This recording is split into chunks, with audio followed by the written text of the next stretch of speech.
नमस्कार। आप देख रहे हैं स्पेशल कवरेज न्यूज़। मैं हूं आपके साथ शिव कुमार। मेरे साथ हैं संतोष पाठक जी। संतोष जी का बहुत-बहुत स्वागत, बहुत-बहुत अभिनंदन। बहुत बहुत धन्यवाद शिव जी। और स्पेशल कवरेज न्यूज के तमाम जागरूक दर्शकों को भी नमस्कार। ये हम और आप सभी जानते हैं, हर आदमी अपने दिल में सोच रहा है कि दिल देश एक अजीब सी स्थिति में है।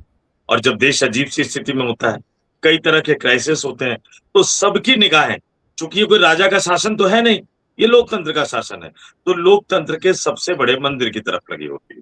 आज क्या हुआ जंतर मंतर पे, क्या हुआ हाई कोर्ट में, क्या हुआ कोलकाता के हाई कोर्ट में, वहां भी एक फैसला आया है। कई सारी चीजों को आप देखिए, और इस बीच जंतर मंतर पर पुलिस की बढ़ती संख्या, और इस बीच जो कहा जा रहा है कि आज रात को उठा लिया जाएगा, व्हाट्सएप ग्रुप में शिफ्ट मैसेज सर्कुलेट हो रहा है। बहुत सारे व्हाट्सएप ग्रुप में मैसेज सर्कुलेट हो रहा है। तकनीक का जमाना है। अब सरकार तकनीक का इस्तेमाल इस काम के लिए नहीं करती कि लाल किले पर आतंकवादी बम ब्लास्ट ना कर सके। सरकार तकनीक का इस्तेमाल इस बात के लिए करती है कि हमारी और आपकी जासूसी कैसे की जाए। ऐसे माहौल में सरकार की निगाहें सब जगह तो बनी हुई है। लेकिन 16 घंटे बाद 16 घंटे बाद बड़ा बवाल होने वाला है। इस देश की राजधानी दिल्ली की सड़कों पर दिल्ली ट्रैफिक पुलिस ने कल ही एडवाइजरी जारी कर दी। यहां मत जाना, इस रोड पे मत जाना, इस रोड पे मत जाना, इस रोड पे मत जाना। संसद सत्र के दौरान रोडों पे न जाने की एडवाइजरी, क्या बड़े बवाल की तैयारी की जा रही है। एक तरफ है मोदी और शाह, दूसरी तरफ है राहुल गांधी अखिलेश यादव के नेतृत्व में पूरा का पूरा इंडिया गठबंधन, तीसरी तरफ है जंतर मंतर पर बैठे हुए युवा छात्र, और चौथी तरफ है सोनम वांगचुक। लद्दाख से दिल्ली आए, अनशन पर बैठे, उनकी बहादुरी को सलाम, उनकी पत्नी की बहादुरी को सलाम। लेकिन एक इंटरव्यू में बोल दिया उन्होंने कि जो लद्दाख के एलजी थे, जो पहले दिल्ली के एलजी थे उपराज्यपाल, उनके कहने पर वो अभिजीत दीपके से मिले। कौन किसके साथ है नहीं पता, कौन किसके खिलाफ है नहीं पता, लेकिन पर्दे एक एक करके उतर रहे हैं। एक बड़ी लड़ाई की तैयारी कुछ घंटों बाद एक बड़ी लड़ाई होने वाली है। एक एक करके तथ्यों को हम अपने दर्शकों के सामने रखेंगे। हमेशा की तरह शुरुआत शिव जी अपने शानदार अंदाज में करेंगे। दर्शकों से कहेंगे कहीं जाइएगा मत, क्योंकि हम जो आपको बताते हैं ना, वो कहीं और आपको मिलता नहीं है। और बार बार ट्राइड एंड टेस्टेड वाला फॉर्मूला है हमारा। हर बार आपने देखा होगा, हमने शिव जी के चैनल पर आज सुबह ही बताया था आपको कि कैसे लोकतंत्र का हनन किया, स्पीकर बिरला का अपमान किया गया। विपक्षी दलों को भी नजर आए, बाकी नेताओं को भी नजर आए। हमने बताया था 2 दिन पहले कि सोनम वांगचुक को उठाने की तैयारी की जा रही है। आमतौर पर जो कैमरे होते थे शिव जी, वो पुलिस वाले या लोकल एलआईयू होते थे, वो इस्तेमाल करते थे। लेकिन ऐसा कोई धरना प्रदर्शन जहां सीसीटीवी कैमरे लगाए गए, और आपको तकनीक तो पता है ही शिव जी, उन सीसीटीवी बैठो कैमरे के फुटेज को एक बड़े से कमरे में बैठा हुआ एक बड़ा आदमी जब चाह रहा था, कह रहा था जरा दिखाना मुझे क्या चल रहा है जनता दल। और जब बड़े आदमी को लगा कि भैया आप तो जा रहे हैं, तो उन्होंने कहा नहीं नहीं नहीं उठाओ। अब पुलिस कमिश्नर ने कहा सर किंतु परंतु, अब वो किंतु परंतु सुनने की आदत तो है नहीं ना। तुरंत उन्होंने कहा बदलो, हटाओ इस पुलिस कमिश्नर को, नहीं चाहिए हमें, दूसरा पुलिस कमिश्नर लाओ। लेकिन अगले 16 घंटों में जो होने वाला है, उसको कैसे थामेंगे इस देश की सरकार, प्रधानमंत्री मोदी और गृह मंत्री अमित शाह। जी शिव जी। अब जो किया है वो तो भुगतना पड़ेगा। उन्हें वहां से उठा लिया है, इसके बाद जनता में जो नाराजगी है, गुस्सा घर तक पहुंच गया है। नागपुर में जो आज हंगामा हुआ है, मुंबई में हंगामा हुआ है, सब जगह पूरे देश में हंगामा हो रहा है। ऐसे ही अन्ना के आंदोलन पर हुआ था। अगर ये जागरूकता पूरे देश में फैल गई कि सरकार का विरोध करना बहुत मुश्किल है, तो फिर संदेश दूर तक जाएगा। और कोई बात जब आपके सिस्टम से निकलकर, आपके जेहन से निकलकर बाहर चल पड़ती है, फिर उसे रोकना बड़ा मुश्किल हो जाता है। आज इसी दौर से भारतीय जनता पार्टी गुजर रही है। आए दिन आप देख रहे हैं किस तरीके से भाजपा का ये जो कुचक्र है, जनता और कार्यपालिका, जनता और न्यायपालिका, जनता और मीडिया के बीच जो बना है, वो कुचक्र कैसे टूटेगा, इस पर विचार करने की जरूरत है। ये कुचक्र बड़ा बुरे दौर में चल पड़ा है। मैं ये देख रहा हूं कि अगर बात की जाए और समझा जाए, तो एक बड़ी गंभीर चुनौती यह है कि कल जब संसद चलेगा, तो भाजपा और टूटे हुए सांसद करेंगे क्या? वो किस मुंह से सामना करेंगे? आज ही उनके खिलाफ अभियान सा चल गया है, उन्हें वहां तक दबे पांव भागना पड़ा है, विरोध हो गया, और पूरा इंडिया गठबंधन जितना है, खूब मीडिया में खबरें चल गई, 8 उसके टूट रहे हैं, 9 उसके टूट गए, 10 उसके टूट गए, 6 उसके टूट गए। जितना है इंडिया गठबंधन में जो टूटे हैं वो 20 सांसद अलग हैं, लेकिन उनका होगा क्या अभी कुछ तय नहीं है। और 6 सांसद टूट गए उद्धव ठाकरे के। अगर 26 टूटते हैं तो भी 208 बाकी है, और उन्हें चाहिए 180 से ज्यादा। बस अगर 180 सांसद भी विपक्ष में बने रहे तो विधेयक एक भी पास नहीं होगा, 185 बने रहे तो विधेयक पास नहीं होगा। अब बाकी भगवान जाने और ऊपर वाला जाने क्या होगा। संतोष जी, बड़ी विडंबना है। इस सब के बावजूद भारतीय जनता पार्टी के नेताओं का, भारतीय जनता पार्टी के कार्यकर्ताओं का मनोबल बड़ा उठा हुआ, आज भी वो ये स्वीकार करने को नहीं मानने। नहीं शिव जी, प्रधानमंत्री और गृह मंत्री का मनोबल उठा हुआ है। बाकी मोदी के मंत्रियों की बात कर ले, भारतीय जनता पार्टी के नेताओं की बात कर ले, राष्ट्रीय अध्यक्ष का मनोबल तो बाकीपुर की जनता टाइट कर रही है। समझ में नहीं आ रहा कि जीतेंगे कि हारेंगे। और बाकी पदाधिकारियों का जो मनोबल है, मैं बता देता हूं आपको। भारतीय जनता पार्टी के राष्ट्रीय मुख्यालय में डर का माहौल है। डर का माहौल क्यों है? 6 महीने से ज्यादा 7 महीने हो गए शिव जी, अब तो टीम अनाउंस नहीं हो पा रही है। नाम चढ़ता है, कट जाता है, नाम चढ़ता है, कट जाता है। बड़ी मुश्किल से 4-5 जगह हाथ पांव पकड़ते हैं तो कहते हैं हाँ यार तुम्हारा नाम जुड़वा दिया, कुछ ना कुछ तुम्हें मिल जाएगा। 10 दिन बाद पता लगता है उनका नाम किसी ने कटवा दिया। ऐसा आमतौर पर भारतीय जनता पार्टी में होता नहीं। तो मंत्री परेशान, राष्ट्रीय मुख्यालय के पदाधिकारी परेशान, कई राज्यों के मुख्यमंत्री परेशान, क्यों कहा जा रहा है कि मुख्यमंत्री हटाए जाएंगे, मुख्यमंत्री हटाए जाएंगे, और राज्यों में उप मुख्यमंत्री और कई राज्यों के मंत्री परेशान है। ऊपर से नीचे तक भाजपा परेशान है। लेकिन सवाल ये उठ रहा है कि बिल्ली के गले में घंटी कौन बांधे? नरोत्तम मिश्रा ने शुरुआत कर दी है नरोत्तम मिश्रा ने शुरुआत।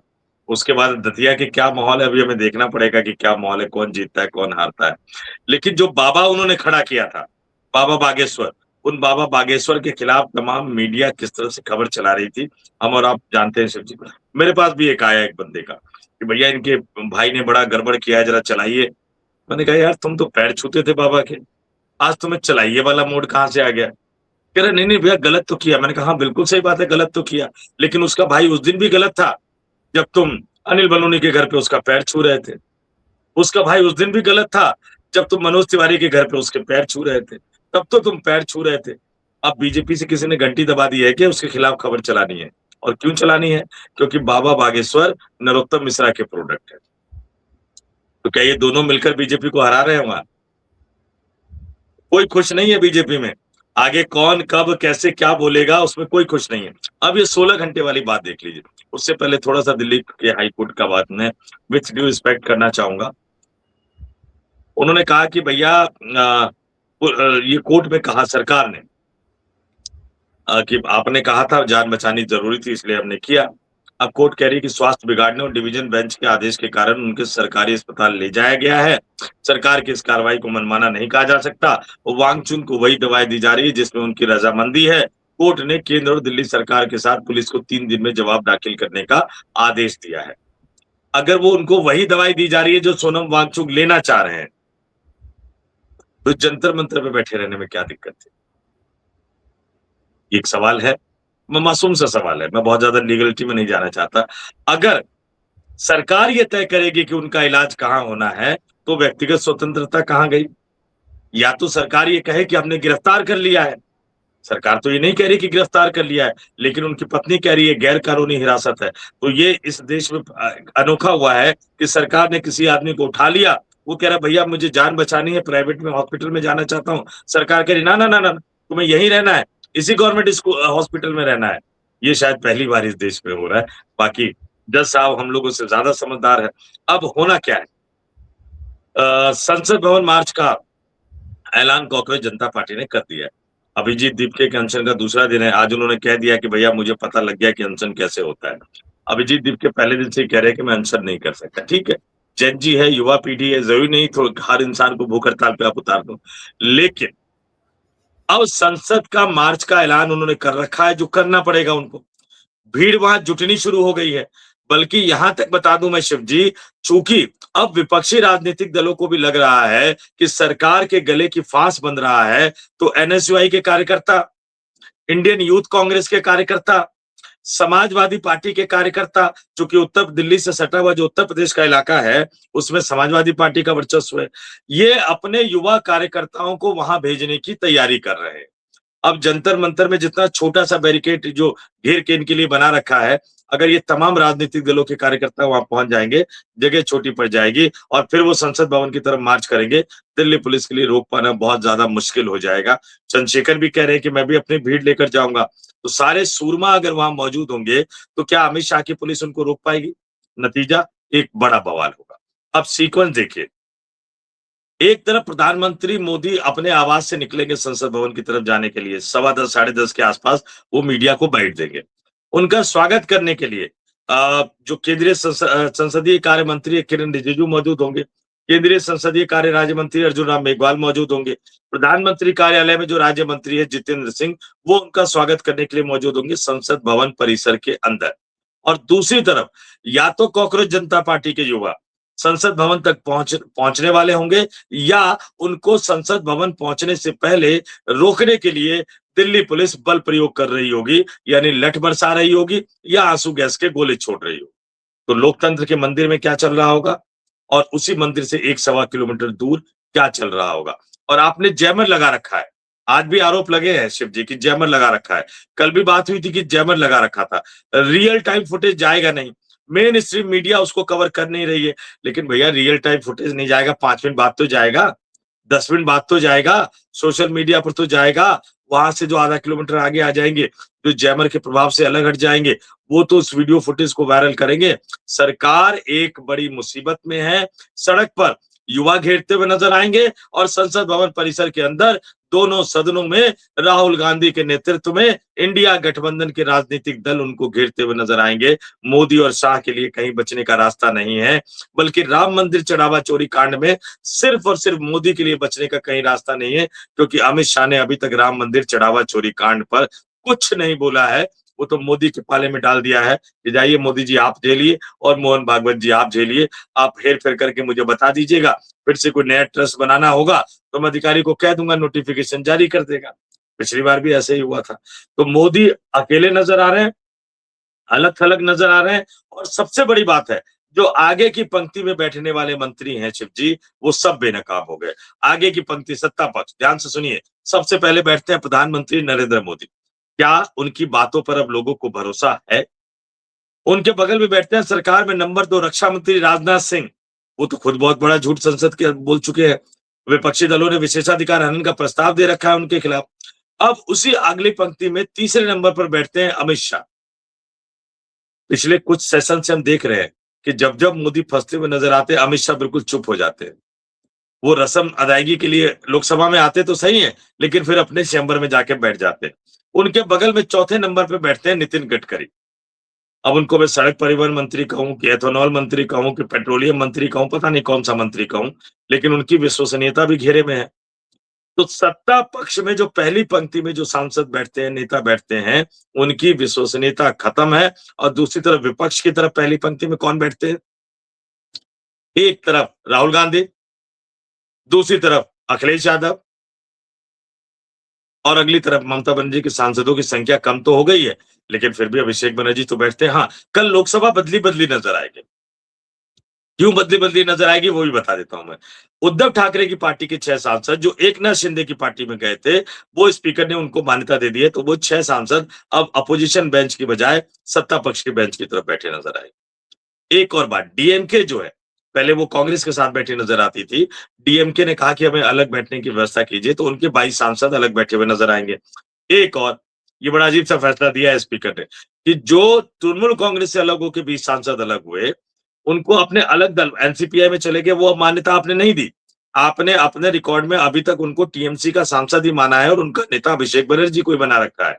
लेकिन उनके अलग बैठने की, यानी टीएमसी के सांसदों से अलग बैठने की उनकी मांग को मान लिया है। पता नहीं किस तरह की बातें हैं, लेकिन लोकसभा का नजारा थोड़ा सा अलग बदला हुआ नजर आएगा। और आपने कहा कि संसद चलेगा, चलेगा नहीं शिव जी, सरकार चलाना ही नहीं चाहती। चलाएगी तो जवाबदेही होगी, चलाएगी तो जवाब देना पड़ेगा। इसलिए कल संसद में जोरदार हंगामा होगा और जो अभी तक जो प्लान के स्तर पे चल रहा है, कल इधर प्रधानमंत्री बयान देने के लिए आएंगे, दूसरी तरफ मल्लिकार्जुन खड़गे के चैम्बर में तमाम विपक्षी दलों के सांसदों का जो नेता है उनके लीडर हाउस में, उनकी बैठक होगी और शायद ये कहा जा रहा है कि गांधी प्रतिमा से लेकर विरोधी दल जो है, वो संसद भवन के परिसर के अंदर मुख्य द्वार तक पैदल मार्च करेंगे नीट वाले मामले को लेकर, सोनम वांगचुक वाले मामले को लेकर और राम मंदिर चढ़ावा चोरी कांड को लेकर और उसके बाद वो सदन के अंदर जाकर भी इस मसले को उठाने की कोशिश करेंगे। संजय सिंह ने राज्यसभा में बाकायदा नोटिस दे दिया है स्थगन प्रस्ताव का, जो आम आदमी पार्टी के सांसद है। कल सुबह 10 सवा 10 बजे तक नियमों के मुताबिक कांग्रेस पार्टी के भी कई सांसद नोटिस देने की तैयारी कर रहे हैं। तृणमूल कांग्रेस पार्टी के भी कई सांसद नोटिस देने की तैयारी कर रहे हैं। उद्धव ठाकरे की पार्टी की जो 3 बचे हुए हैं, वो भी नोटिस देने की तैयारी कर रहे हैं। तो लोकसभा और राज्यसभा दोनों ही सदनों में 16 घंटे बाद महासंग्राम देखने को मिलेगा और फिर हमें एक आवाज सुनने को मिलेगी। लोकसभा में स्पीकर बिरला कहते हुए नजर आएंगे, आप प्रश्नकाल नहीं चलने देना चाहते, आप सदन नहीं चलाना चाहते, इतने महत्वपूर्ण चर्चा हो रही है, सदन की कार्रवाई दोपहर 12 बजे तक के लिए स्थगित की जाती। और यही आपको राज्यसभा में भी सुनने को नजर आएगा। शिव जी, आवाज शिव जी। संतोष जी, कहीं कुछ सुनने को आए ना आए, लेकिन देश में जो परिस्थितियां वो बड़ी विकराल हैं। सुबह हमें यह देखना है कि जंतर मंतर से क्या खबर आएगी। सुबह के लिए हमें विचार ये करना है कि जंतर मंतर से क्या खबर आएगी और इसका असर क्या दिखेगा। सवाल ये नहीं है, सवाल ये है कि क्या आप इस बदलते परिवेश में जो पूरे देश से आवाज उठ रही है, चाहे वो नागपुर हो या फिर मुंबई, दिल्ली हो या फिर लखनऊ, जंतर मंतर पर इतनी भीड़ तब नहीं आ पा रही थी जब सोनम वांगचुक बैठे थे। ये सरकार के लिए गर्म दूध हो गया। जैसे ही हमारे हाथ में चाय गर्म है, पियोगे तो मुंह जला रही है और नहीं पियोगे तो ठंडी हुई जा रही है। बीजेपी की हालत पस्त है। ऐसे में बीजेपी क्या करे? क्या संतोष जी आपको लग रहा है बीजेपी पूरी तरीके से फंसी हुई है? अब बीजेपी को निकलने का कोई रास्ता नहीं है, इस्तीफा ही एक रास्ता है। चाहे मंत्री करें या फिर प्रधानमंत्री दें, प्रधानमंत्री के देने से सारी समस्या का समाधान हो जाएगा। फिर भले ही गृह मंत्री को प्रधानमंत्री बना दिया जाए तत्काल और इससे भी बुरा दौर आ जाए, लेकिन एक बार कुछ दिन के लिए जनता शांत हो जाएगी। संतोष जी, ये आपने बिल्कुल सही कहा, क्योंकि अगर मंत्रियों के इस्तीफे लेने की बात आएगी तो कहां तक लेंगे। मैं शुरू कर देता हूं। लाल किले पर बम ब्लास्ट, जम्मू कश्मीर के पहलगाम में आतंकवादी हमला, देश में आंतरिक सुरक्षा की गंभीर स्थिति। क्या गृह मंत्री अमित शाह को नहीं हटाना चाहिए? बहुत सारे लोग इसकी बात नहीं करेंगे, लेकिन मैं करता हूं। संसद में झूठ बोला गया। अरुणाचल प्रदेश में हमारी जनजातियों ने कहा कि चीनी सेना घुसपैठ कर रही है, और कब से कर रही है? 2020 से कर रही है। राजनाथ सिंह को नहीं हटाना चाहिए। हाईवे को लेकर बड़े बड़े दावे करने वाले, अमेरिका की तरह का इंफ्रास्ट्रक्चर होगा, एथेनॉल होगा तो 14 रुपए लीटर मिलेगा, ये सब झूठे सपने दिखाने वाले क्या नितिन गडकरी को इस्तीफा नहीं देना चाहिए? एप्स्टीन फाइल में जिन मंत्री का नाम आया, अब तो एक और भी खबर आई है कि हमारे 1-2 वैज्ञानिक भी शायद वहां गए थे एप्स्टीन के आइलैंड पे। ये तो और बड़ा खतरनाक मामला है। एप्स्टीन फाइल वाले हरदीप सिंह पुरी को क्या इस्तीफा नहीं देना चाहिए? शिक्षा मंत्रालय का बेड़ा गर्क करने वाले धर्मेंद्र प्रधान को क्या इस्तीफा नहीं देना चाहिए? रेल की हालत बिल्कुल खस्ता कर देने वाले क्या अश्वनी वैष्णव को इस्तीफा नहीं देना चाहिए? Vodafone, idea, Airtel, Jio, in private कंपनियों की खुली लूट को छूट देने वाले और लगातार ये जो बिना मतलब ये टैरिफ बढ़ाए जा रहे हैं और उस पर आंख मूंद करके बैठे हुए ज्योतिरादित्य सिंधिया को इस्तीफा नहीं देना चाहिए? सिविल एविएशन की खस्ता हालत को देखते हुए क्या तेलुगु देशम पार्टी के जो नेता हैं राम मोहन नायडू, क्या उनको सिविल एविएशन मंत्रालय से और मोदी कैबिनेट से इस्तीफा नहीं देना चाहिए? ये तो मैंने कुछ वानगी बताई है, ऊपर से नीचे तक जितने मंत्री बने उसमें से 8-10 को छोड़ के शायद सबको इस्तीफा देना पड़ेगा। इससे बेहतर आपने बिल्कुल अच्छा सुझाव सुनाया कि प्रधानमंत्री खुद इस्तीफा दे। लेकिन कुर्सी का जो लालच होता है ना, वो बड़ा गजब होता है। अगर प्रधानमंत्री को कुर्सी का लालच ना होता तो वो कुंभ में जो भगदड़ हुई, वो कहते कि दोषियों को सजा दो और जो अधिकारी इसके लिए जिम्मेदार है उनको हमेशा के लिए वेटिंग में डालो। राष्ट्रपति के पास एक अधिकार होता है शिव जी, आईएएस आईपीएस को हटाया नहीं जा सकता, लेकिन उनकी सेवाएं राष्ट्रपति खत्म कर सकते हैं। क्यों नहीं आपने इस अधिकार का प्रयोग किया? अगर मोदी को कुर्सी का लालच ना होता, तो जिस दिन चढ़ावा चोरी कांड वाला मामला आया था, पूरे के पूरे ट्रस्ट को भंग करते और सीबीआई इंक्वायरी की बात करते, योगी को कहते कि आप सिफारिश करो सीबीआई इंक्वायरी की, मैं इन सबको जेल भेज रहा हूं, और ऐसे जेल भेजते कि इनमें से किसी की जमानत तक ना होती। नहीं किया उन्होंने। अरुणाचल प्रदेश में जब घुसपैठ की खबर आई, तुरंत आर्मी चीफ को कहते कि हमारी तरफ से फ्री हैंड है, मुकाबला कीजिए, निकाल के बाहर कीजिए। प्रेशर पड़ेगा अंतर्राष्ट्रीय बिरादरी का, चीन के राष्ट्रपति का मैं बात करूंगा, वो मेरा काम है। अगर उन्हें कुर्सी का लालच ना होता तो ये कर, लेकिन उन्होंने नहीं किया। इसका मतलब कुर्सी का लालच तो है, इसका मतलब वो प्रधानमंत्री का पद छोड़ने नहीं जा रहे। लेकिन जहां तक धर्मेंद्र प्रधान की बात है, अब मेरे पास जो चीजें मैं पहले भी आपको बताया था कि धर्मेंद्र प्रधान की विदाई तो होनी है, भूपेंद्र यादव की विदाई भी होनी है। ये दो नाम तो मेरे पास कंफर्म, इनकी विदाई होनी है। नितिन गडकरी का मामला थोड़ा सा फंसा है, राजनाथ सिंह वाला मामला थोड़ा सा फंसा है, क्योंकि मोदी साहब को अभी जरूरत है आने वाले दिनों में। लेकिन अब इनके साथ मामला ये हो गया है कि जो 20 सांसद जो टीएमसी वाले तोड़े हैं, जो एनसीपी में आए हैं, उनमें से भी 2 या ढाई मंत्री बनाने पड़ेंगे। ये जो एनसीपी के दोनों घटकों को मिलाने के लिए कोशिश कर रहे हैं, उनमें से भी आपको 2 मंत्री बनाने पड़ेंगे, और उसमें सबसे ज्यादा अड़े हुए हैं प्रफुल्ल पटेल। कह रहे यार मैंने आपके लिए शरद पवार को धोखा दिया, अब मैं आपके लिए सुनेत्रा पवार को धोखा दे रहा हूं, और मेरा फेवरेट मंत्रालय नहीं दोगे मुझे सिविल एविएशन। अब सिविल एविएशन तो दे रखा है चंद्रबाबू नायडू की पार्टी को, अब वो प्रफुल्ल पटेल को कैसे थमा दे सिविल एविएशन। प्रफुल्ल पटेल और मेरा बड़ा पुराना रिश्ता रहा है। जब उनके पास सिविल एविएशन मंत्रालय था, तो मैं लाइव इंडिया में सिविल एविएशन मिनिस्ट्री कवर करता था, और गजब शिकायतें की थी उन्होंने मेरी। पूरे पीआईबी के अधिकारियों को लगा दिया था, क्योंकि उस समय सिविल एविएशन मंत्रालय में कई सारी चीजें निकल कर सामने आ रही थी। आईपीएल वाले मामले में कई सारी चीजें निकल कर सामने आ रही थी। जबरदस्त शिकायतें करते रहे, लेकिन मैं अपना काम करता रहा। और जब मेरे चैनल पे खबर चलनी बंद हो गई थी, तो मैंने चुपके से एक अंग्रेजी अखबार को दे दिया था, उन्होंने फ्रंट पेज पे छापा था। तो वो खैर एक अलग तरह का रिश्ता है। लेकिन ये प्रेशर, तो मंत्रिमंडल का फेरबदल फिलहाल तो टल गया है। अब मोदी का सारा फोकस उस बात पे है कि वो जो परिसीमन वाला बिल ला रहे हैं, उस बिल को पास करवाया जाए। और आपने बिल्कुल सही कहा, उस बिल को पास करवाने के लिए जो 2/3 की संख्या चाहिए, ये तमाम तोड़-फोड़ करने के बाद भी उस 2/3 की संख्या तक ये लोग नहीं पहुंच पा रहे हैं। 298 मिले थे पहले, 26 अब ले आए हैं, लेकिन उन 26 में भी लोचा हो गया है। आपको क्या लगता है कि वो जो आए और उनको कहा गया कि हम बीजेपी में शामिल नहीं करेंगे, आप इस अनाम सी पार्टी में चले जाओ, क्या इस बेइज्जती का उनको दुःख नहीं है? अभिषेक बनर्जी का बयान आ गया है कि अगर बागी लोग जो हैं, वो दोबारा से दीदी के साथ आ जाए, तो मैं इस्तीफा देने को तैयार हूँ अपने पदों से। कई सांसदों के दिल में कुछ न कुछ होने लगा है। ज्यादातर सांसदों की शिकायत तो अभिषेक बनर्जी के व्यवहार से थी ना, ममता बनर्जी के व्यवहार से नहीं थी। क्या पता उनमें से सारे काफी लोग लौट आए, और स्पीकर ने वो मामला खुला छोड़ा हुआ है, क्योंकि अभी तक फैसला किया नहीं है। तो जो लौटेंगे वो कह देंगे कि भैया हम आपने चूंकि फैसला नहीं किया है, तो हमने जो अर्जी दी थी उसमें शामिल होने की, वो हम वापस ले रहे हैं। आना तो दूर की बात है, हो सकता है कि इनके खेमे से कुछ छिटक कर उधर चले जाए। स्टालिन को लेकर खबरें फैलाई जा रही है कि वो आएंगे वो आएंगे। स्टालिन अगर आएंगे इनके साथ, तो तमिलनाडु में उनकी राजनीति हमेशा हमेशा के लिए खत्म हो जाएगी। क्या वो करना चाहेंगे? क्या डीएमके ये करना चाहेगी? कहा अखिलेश यादव को भी किया था, अखिलेश यादव ने साफ कह दिया। उनको कहा गया था कि कुछ अरेंजमेंट कर लेते हैं, इसको फ्लोर मैनेजमेंट बोला जाता है शिव जी। फ्लोर मैनेजमेंट क्या होता है कि जब आप नंबर पूरे नहीं होते, तो कुछ को अनुपस्थित कर दो, कुछ वोटिंग ना करे, कुछ किसी न किसी बहाने से कहीं फंस जाए। अब उसमें भी थोड़े बहुत तो साथ आ सकते हैं, लेकिन इनको चाहिए जरूरत बड़े की है। तो इसके लिए उन्होंने अखिलेश यादव को टटोलने की कोशिश की। उसने अखिलेश यादव ने हाथ जोड़ दिया कि इसमें हम आपकी कोई मदद नहीं कर सकते। तो खत्म।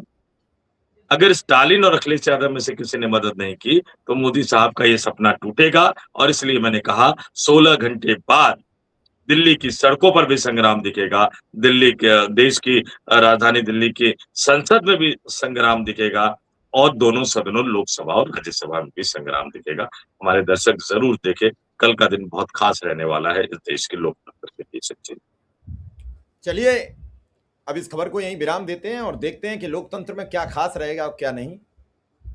संतोष जी ने समय दिया, संतोष जी का बहुत बहुत आभार, बहुत बहुत धन्यवाद। बहुत बहुत धन्यवाद। और दर्शकों से कहूंगा, बुद्धि लगाइए, सोचिए, समझिए, और अगर हमारी बात समझ आ रही है तो कमेंट करके जरूर बताइए। सहमत हो तो भी, असहमत हो तो भी, लेकिन भाषा का जरूर ध्यान रखिएगा, क्योंकि आपकी जो भाषा है वो आपके परिवार के और आपके पूरे खानदान के संस्कार को बताते हैं। तो जितनी सभ्य टिप्पणी करेंगे, सहमति असहमति दोनों का स्वागत है। ऐसा नहीं कि संतोष पाठक ने कुछ कह दिया या शिव कुमार मिश्रा ने कुछ कह दिया तो पत्थर पे लकीर हो गई। हम मोदी जी की तरह थोड़ी हैं। अगर आप हमें हमारी गलती बताएंगे तो हम अपनी गलती स्वीकार भी कर सकते हैं, क्योंकि हम दोनों ही बायोलॉजिकल नहीं है, हम दोनों ही आम आदमी हैं। नमस्कार। धन्यवाद।